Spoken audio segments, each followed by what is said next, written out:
warahmatullahi wabarakatuh. Salam sejahtera. Waalaikumsalam Waalaikumsalam. warahmatullahi wabarakatuh. Ya, Alhamdulillah. Pertama, terima kasih untuk Forkom ID dan khususnya ke para guru sejawat yang hadir di malam ini. Alhamdulillah masih malam, tapi makin tambah banyak peserta yang hadir mengikuti diskusi.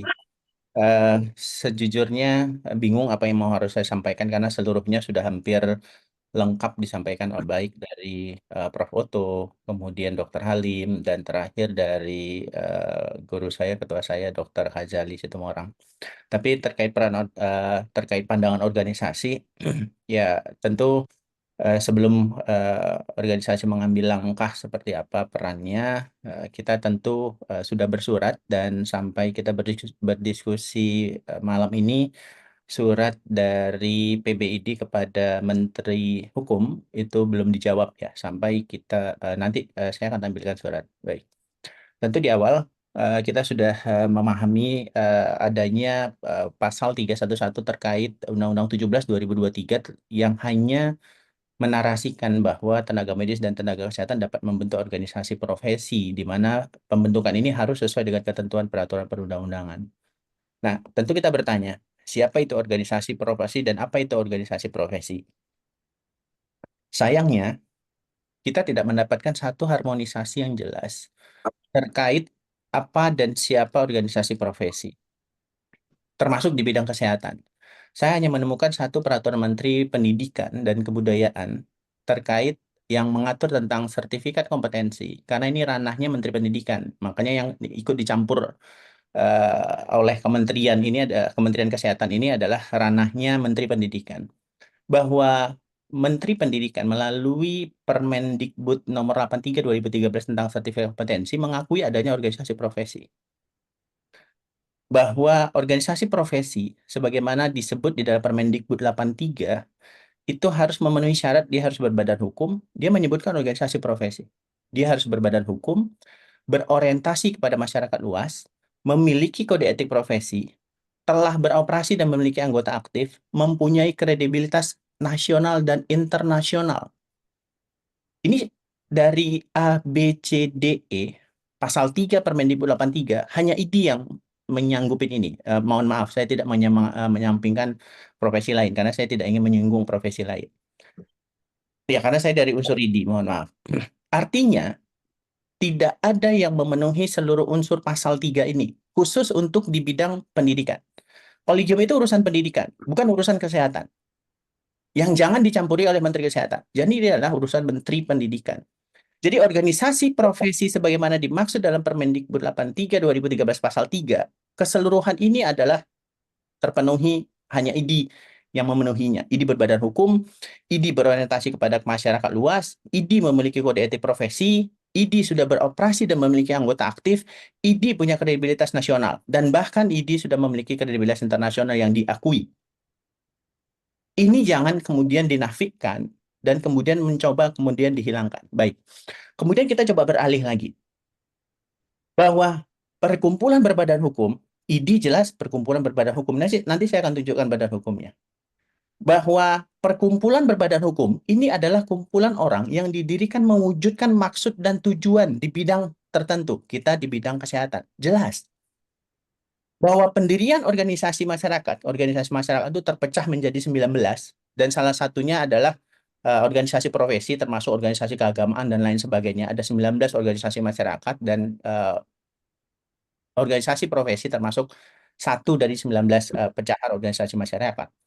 Bahwa pendirian organisasi masyarakat berbadan hukum itu syaratnya juga seluruhnya ini sudah terpenuhi oleh Ikatan Dokter Indonesia, tidak dipenuhi oleh organisasi lain, sampingan tadi, atau organisasi perjuangan yang lain tadi. Bahwa akta pendirian yang dikeluarkan oleh notaris yang membuat ADART, itu ID punya. Program kerja ID punya. Sumber pendanaan juga, yang berasal dari iuran anggota.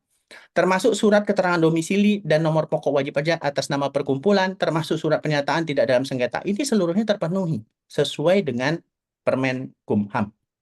Nah, ini dasar hukumnya. Ini akta notarisnya. Salinannya jelas. Setelah muktamar, ID segera membuat ini. Walaupun kemudian di lapangan ini banyak menjadi hambatan juga. Nah, tetapi ini semua sudah sah secara hukum. Enggak ya, Kak? Untuk Ya, Pak? Kok nelpon? Enggak. Bocor, bocor. Baik, ini sudah sah. Ada 3 notaris kita. Yang satu isinya tentang pernyataan ketetapan muktamar 31 Banda Aceh. Yang kedua pernyataan tentang perubahan anggaran dasar dan yang ketiga penetapan tentang anggaran anggaran. Jelas, hanya ini yang punya ini. Kemudian kita jangan menafikan juga. Saya selalu mengulang-ulang ini. Ini AHU dari Ikatan Dokter Indonesia yang ditetapkan tanggal 18 Juli 2023. Ini juga sangat sulit untuk mendapatkan Kemenkumham AHU 956 2023. Tapi di luar AHU, jangan lupakan ada jurisprudensi. Kita punya putusan Mahkamah Konstitusi 14 2014. Mohon dibaca di angka 3.14 bahwa profesi dokter itu istimewa karena ada kewenangan medis, medical authority, dan juga kompetensi kedokteran, medical kompetensi. Itu ranahnya kolegium kompetensi ini. Bahwa putusan MK 88 2015 itu juga menyebutkan cukup wadah organisasi profesi satu supaya pemerintah itu mudah melakukan pengawasannya. Jangan dibuat banyak gitu. Kemudian putusan MK 10 2017 bahwa keberadaan perhimpunan dokter spesialis yang ada di bawah IDI itu adalah menjadi satu kesatuan termasuk kolegium di dalamnya. Yang tadi syarat di Permendikbud 80 2016 bahwa organisasi profesi yang diakui selain dia bertaraf nasional, dia juga harus bertaraf internasional. Maka IDI itu sudah menjadi anggota Medical Doctor Association tingkat level dunia. Bahkan ketua kita juga saat ini juga menjabat salah satu ketua. Nah, di AHU ini yang mengeluarkan adalah Keputusan Menteri Hukum dan HAM nomor 956.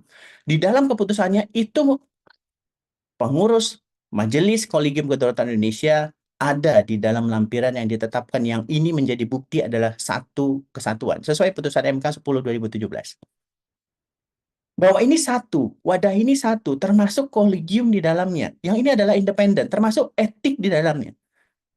Jadi bukan hanya soal ketua intinya saja, bukan hanya soal pengurus-pengurus intinya saja, tetapi juga termasuk di dalamnya. Ada Dewan Pertimbangan, ada Dewan Pakar, ada Majelis Kehormatan Etik Kedokteran, dan ada MKKI di sana. Bahkan kita juga punya MPPK. Ini untuk mengakomodir apa yang sudah diputuskan oleh MK. Nah, putusan-putusan MK, 3 putusan MK inilah yang mungkin tidak dipahami oleh menteri kita yang memang bukan orang kesehatan ini, gitu. Atau mungkin tidak mau memahami ini gitu. Atau mungkin mengabaikan ini oleh pembisik-pembisiknya. Nah, kita kemudian coba beralih ke surat yang mungkin viral. Saya sengaja mengambil undang-undang. Undang-undang tadinya kita punya undang-undang tentang Ormas 17 2013 yang dimana undang-undang ini segera dibuat oleh pemerintah dalam bentuk Perpu dan Perpu itu sudah menjadi Undang-Undang 16 2017. Ini mirip seperti Undang-Undang Cipta Kerja yang menjadi Perpu dan Perpu itu menjadi undang-undang. Jadi terkait Undang-Undang 16 2017 tentang penetapan Undang-Undang Ormas perubahan, di sini mengatur bagaimana sebuah ormas bisa dibekukan dan dibubarkan. Syaratnya itu diatur di dalam pasal 59. Kalau dia melanggar pasal 59, silahkan itu dilakukan pembubaran bahkan juga pembubaran. Ini yang dilakukan terhadap organisasi HTI atau EPI kemarin. Nah, kalau kita baca di dalam pasal 59 ayat 1 dan 2, ini sanksinya adalah administratif. Tapi pelanggaran pasal 59 ayat 3 dan 4 ini adalah sanksinya pidana. Nah, kalau kita pahami di sini, tidak ada satupun yang dilanggar oleh ID. Pasal 59, ormas itu dilarang menggunakan nama, lambang, bendera, atau atribut yang sama dengan lambang, bendera, atribut lembaga pemerintahan. Ada? Tidak terpenuhi unsur ini. Termasuk ID tidak menggunakan tanpa izin nama lembaga negara lain atau lembaga internasional lain. Tidak melanggar pasal 59 ayat 1 huruf B.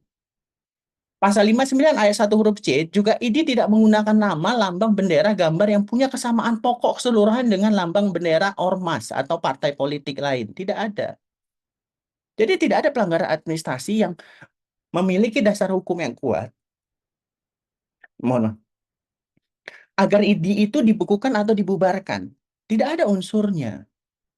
Termasuk di dalam pasal 59 ayat 2. ID itu tidak menerima atau tidak memberikan kepada pihak manapun sumbangan dalam bentuk apapun yang ini bertentangan dengan ketentuan peraturan perundang-undangan. Tidak ada. Tapi kalau ada menuduhkan itu silahkan. Buktikan itu. Termasuk pasal 59 ayat 2, ID itu tidak pernah mengumpulkan dana untuk kepentingan partai politik, tidak ada. Jadi saya sengaja membold merah ini sanksinya adalah administratif untuk dibekukan. Dan itu tidak dilakukan oleh ID dan tidak ada pelanggaran terhadap ini. Sementara yang 3 dan 4 itu adalah sanksi pidana. Dan ini juga tidak. ID juga tidak melakukan permusuhan terhadap agama suku ras. ID tidak menyalahgunakan atau melakukan penistaan penodaan. ID juga tidak melakukan kekerasan. ID juga tidak melakukan kegiatan atau tugas yang itu dilakukan oleh penegak hukum. ID itu bukan polisi dan mempidanakan orang. Tidak. Jadi tidak ada alasan yang tegas dan jelas pemerintah dapat menetapkan atau memberlakukan sanksi pembekuan. Sanksi itu harus diatur di dalam undang-undang. Undang-undang terbaru tentang ormas itu di 16 tahun 2017. Ya, ini adalah revisi dari 17 2013. Nah, di luar sanksi pelanggaran pasal 59, kalau kita baca di dalam revisi undang-undang yang sudah menjadi undang-undang 16 2017 tadi, pasal 60 itu jelas, ormas yang melanggar ketentuan yang dimaksud pasal 21, pasal 51, pasal 59, ayat 1 dan 2 yang sudah saya bacakan tadi. Pasal 51 itu terkait organisasi yang didirikan oleh warga negara asing. Kita abaikan pasal 51. Pasal 21 itu kalau ID melanggar kewajibannya. Tidak ada satupun pasal 21 yang dilanggar oleh ID. Bahwa ID jelas kegiatannya sesuai dengan tujuan organisasi, bahwa ID jelas menjaga persatuan kesatuan dan keutuhan negara Republik Indonesia. Justru menteri yang melakukan perpecah belahan ini. Bahwa ID jelas memelihara nilai agama, budaya, moral, etika, norma kesusilaan untuk memberikan manfaat untuk masyarakat. Jelas. Itu sudah kewajiban yang dilakukan oleh ID pasal 21. Termasuk ID menjaga ketertiban, ketentraman, dan kenyamanan. Dan kedamaian ini sekarang hilang oleh terlalu otoriternya menteri-menteri yang sekarang menjabat yang tidak melakukan fungsinya sebagai menteri. Termasuk pasal 21 huruf E. ID sudah melakukan pengelolaan secara transparan. Kita selalu dilakukan audit, akuntabel. Ada prosesnya itu, ada dilakukan itu. Dan itu sudah dipertanggungjawabkan pada saat muktamar. Bahkan, ID sudah berpartisipasi untuk tujuan negara, menyehatkan kehidupan bangsa. Jangan diabaikan ini. Tidak ada satupun ketentuan yang dilanggar oleh ID sebagaimana dimaksud dalam pasal 60 ayat 1 Undang-Undang 16 2017. Jadi kenapa harus dilakukan pemberian sanksi tadi? Kita kembali kepada tadi tujuan ID didirikan. Ini jelas dalam anggaran dasar rumah tangga bahwa ID itu meningkatkan derajat kesehatan rakyat Indonesia. Apakah ini salah? Mengembangkan ilmu kesehatan, iptek teknologi kedokteran, salah juga. Termasuk ID itu membina mengembangkan kemampuan profesi anggota dan meningkatkan kesejahteraan anggota. Ini tujuan ID didirikan, bukan makar. Sebagaimana yang mereka tuduhkan gitu. Jadi kenapa terganggu? Kenapa terusik? Fungsi peran ID ini juga sudah sangat jelas tadinya di dalam Undang-Undang 29 2004, termasuk membentuk kolegium independen. Tapi ada yang kemudian seperti kebakaran jenggot terhadap peran-peran ID ini. Sehingga tidak berani memasukkan peran ID yang sudah disampaikan dan disebutkan dalam Undang-Undang Praktek Kedokteran, termasuk memberikan sanksi etik menjadi anggota KKI, itu tidak berani memasukkan. Ini saya lewatkan saja, termasuk menyusun standar pendidikan, bahwa ini adalah bidang pendidikan, bukan bidang kesehatan. Termasuk peran ID jelas memadukan potensi-potensi dokter-dokter yang ada di Indonesia, menjaga dan meningkatkan harkat martabat kehormatan profesi kedokteran, mengembangkan ilmu pengetahuan. Kita melakukan P2KB yang sekarang diambil oleh menteri. Bahkan berbayar yang tadi katanya gratis kemudian berbayar ya. Nah, kita kembali dulu kepada profesionalisme. Seorang profesi disebut sebagai profesional berasal dari kata professionalism yang akar katanya dari profession, yang ini adalah jelas bidang kesehatan, bidang tertentu dalam bidang kesehatan, itu harus memiliki 5 unsur. Dia punya kompetensi, dia punya etika, dia punya altruism, naluri, dan dia punya collegiality, hubungan antara rekan kerja yang ini kemudian menjadi kolegium. Satu, jangan dicampur adukan gitu. Termasuk accountability. Perbuatannya itu dapat dipertanggungjawabkan. Jadi kalau kolegial ini dihilangkan atau dicabut di dalam unsur 5 dari profesionalisme, maka ini tidak akan profesional lagi. Maka profesi kesehatan, baik itu dokter-dokter gigi, perawat, bidan, dan tenaga kesehatan lain, apoteker, dan kolegial ini dihilangkan, dicabut, maka ini bukan bagian dari profesional. Dia akan pincang tadi. Unsur ini jangan dihilangkan dan jangan dicabut, karena hilang independensinya nanti. Apalagi kalau kolegium itu di bawah keteknya pemerintah, itu akan hilang ini. Hilang kemudian akan menjadi tidak independen, dan yang dirugikan bukan cuma profesi tenaga kesehatan, tapi masyarakat Indonesia secara luas. Ini yang harus dipahami. Bahwa kolegiality ini adalah persoalan pendidikan pelatihan khusus. Bagaimana menentukan standar pendidikan yang benar? Bukan atas kepentingan pemerintah, tetapi atas kepentingan masyarakat luas. Nah, tadi sudah dijelaskan oleh Dr. Ghazali. Ini secara hierarki. Bahwa yang tertinggi jelas Undang-Undang Dasar 1945, kemudian ada TAP MPR, kemudian ada undang-undang atau Perpu, kemudian peraturan pemerintah, peraturan presiden, dan Perda provinsi kabupaten kota. Tidak ada di situ soal peraturan menteri, tetapi peraturan menteri termasuk di dalam ketentuan peraturan perundang-undangan, apalagi surat edaran, apalagi surat pemberitahuan yang levelnya itu jauh dari peraturan menteri. Nah, kita kembali kepada surat pemberitahuan. Tadi sudah dijelaskan sebenarnya sama Dokter Fazali. Surat halnya itu surat pemberitahuan. Surat pemberitahuan ini sifatnya lebih informasi, hanya informasi. Kenapa hanya surat informasi yang dasarnya juga sangat unik? Kalau saya tidak ingin bilang aneh, surat unik. Berarti Menteri Kesehatan berdasarkan surat 879224 tertanggal 21 Oktober, 7 hari sebelum surat ini diterbitkan, Menteri Kesehatan itu membuat permohonan agar diterbitkan surat edaran Menteri Hukum tentang kedudukan kolegium. Yang diminta oleh Menteri Kesehatan itu surat edaran Menteri tentang kedudukan kolegium. Yang diminta lain, yang dikasih lain gitu ya. Harusnya cukup. Menteri membuat surat kedudukan tentang kolegium. Karena tak paham mungkin, akhirnya membuat surat pemberitahuan. Yang anehnya adalah surat pemberitahuan yang sifatnya hanya sebagai informasi, ini kemudian dilakukan perintah. Apakah tidak paham pembuat aturan membedakan antara surat pemberitahuan, surat perintah, atau surat edaran gitu? Atau kita sama-sama belajar lagi nanti untuk membedakan antara surat pemberitahuan, surat perintah, dan surat edaran. Baik. Di dalam surat pemberitahuan, di sini ada unsur perintah. Bukan cuma unsur perintah, tetapi ada unsur ancaman. Unsur perintahnya di sini agar di dalam anggaran dasar perkumpulan mengeluarkan unsur kolegium. Ini unsur perintah. Dan agar tidak menjadi dualisme katanya. Bahkan yang unik tadi sudah disampaikan oleh Dr. Ghazali. Surat pemberitahuan yang tadi hanya sifatnya informasi, tapi ada isinya perintah, bahkan ada isinya ancaman. Ini kita hidupnya ini sekarang di mana ini? Sedikit-sedikit ancam gitu. Apakah kita tidak bisa berdialog dulu? Apakah kita tidak bisa bermusyawarah mufakat dulu? Bahwa kita menggaung-gaungkan Pancasila, tetapi para pimpinan kita mengabaikan asas-asas yang ada di dalam Pancasila. Musyawarah mufakatnya di mana? Bahwa ancaman 14 hari ini juga tidak punya dasar hukum yang jelas. Tadi Dr. Ghazali sudah sampaikan. 14 hari ini, 14 hari kerja, 14 harinya saja sudah tidak jelas. Apalagi hari kerja dan hari kalendernya juga tidak jelas. Sejak pemberitahuan, ini sudah nadanya ancaman. Ancamannya apa? Memblokir akses hukum perkumpulan, katanya.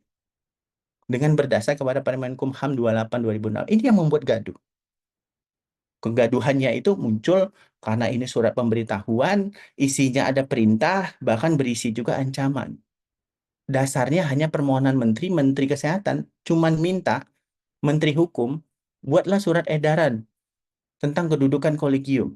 Nah, tadi kita sudah sampaikan secara hierarkik, tapi sebelum saya kembali ke secara hierarki yang sampaikan Dr. Kajal itu, saya ingin sampaikan di sini terkait yang mereka ambil di dalam Permenkumham 28. Bahwa pemblokiran yang mereka maksud di dalam pasal 9, pasal 10, pasal 11 Permenkumham, karena masih Permenkumham ya, bukan Permenkum, pemblokiran itu harus dilakukan dasarnya adalah permohonan akses secara tertulis kepada menteri. Ini belum ada ini. Termasuk Dirjen dapat menyetujui atau menolak permohonan untuk dilakukan pemblokiran akses tadi. Itu kewenangan Dirjen, menteri melalui Dirjen. Nah, dalam hal tertentu bisa saja di dalam pasal 12 menteri itu bisa melakukan pemblokiran akses tanpa adanya permohonan, tetapi harus ada alasan pemblokiran tadi. Sampai detik ini kita berdiskusi, tidak ada surat yang disampaikan secara resmi baik kepada ID dan seluruh perkumpulan ke perkumpulan dan kolegium terkait alasan pemblokiran akses tadi. Tidak ada alasan, tetapi adanya ancaman dan pemberitahuan berisi ancaman. Ini negara unik gitu ya. Berisi soal ancaman. Yang apa pahamnya cuma ancaman gitu. Bahwa kita negara hukum, jelas. Itu selalu kita gaung-gaungkan negara hukum. Nah, tanggapan ini seperti apa? Jadi berdasarkan surat ini, ID kemudian berdiskusi dan kita mempelajari sebelum kita juga membuat pengaduan, tetapi kita ingin memperjelas terlebih dahulu agar kita tidak membuat satu narasi atau penerjemahan yang mungkin itu tidak kita pahami atau tidak dimaksud, maka secara sopan dan santun sesuai dengan keilmuan, karena kita bukan organisasi makar, kita bukan organisasi yang ingin merongrong pemerintah, kita organisasi profesi yang beradab, kita sampaikan tertanggal 1 November karena kita dapatkan itu 1 November kepada Menteri Hukum terkait klarifikasi dan penjelasan apa yang dimaksud di dalam surat terkait dualisme dan ancaman terkait pemblokiran tadi. Termasuk juga ID meminta penjelasan dan klarifikasi surat yang diterima itu memastikan apakah benar surat ini dikeluarkan oleh Kementerian Hukum dan HAM atau ini hanya dibuat oleh oknum-oknum tertentu sehingga menterinya pun tidak tahu, dirjennya pun tidak tahu mungkin. Maka kita meminta penjelasan dan klarifikasi keabsahan surat yang sudah diterima dan beredar, termasuk juga kita, Ikatan Dokter Indonesia, meminta penjelasan makna dan konteks apa yang dimaksud pemblokiran dan juga terkait kolegium apa yang dimaksud itu tadi. Sampai detik ini, tadi kita sudah sampaikan, kita belum mendapatkan surat jawaban resmi terhadap ini. Apakah besok, lusa, dan sampai hari ini ya, kita berdiskusi belum. Apakah besok atau lusa nanti kita tunggu. Dan kita akan nanti membahas lagi surat jawaban eh, dari Ikatan Dokter Indonesia yang sudah kita tembuskan kepada Menteri Koordinator Hukum dan HAM, Imigrasi, Pemasyarakatan, termasuk juga kita tembuskan kepada Menteri Kesehatan dan juga Mahkamah Agung Republik Indonesia. Nah, terkait adanya ancaman sanksi pemblokiran tadi. Tentu sanksi kalau kita mengacu kepada KBBI ini adalah tanggungan atau tindakan hukuman untuk memaksa seseorang agar menaati ketentuan peraturan perundang-undangan. Itu sanksi. Nah, sekarang persoalannya adalah ketentuan peraturan perundang-undangan mana yang dilanggar dan tidak ditaati oleh ID sehingga ID akan mendapatkan sanksi. Dalam konteks hukum, sanksi itu berarti hukuman yang dijatuhkan oleh pengadilan. Harus pengadilan yang menjatuhkan sanksi itu. Kecuali sanksi administratif. Mungkin silakan bagian pemerintah, itu diatur.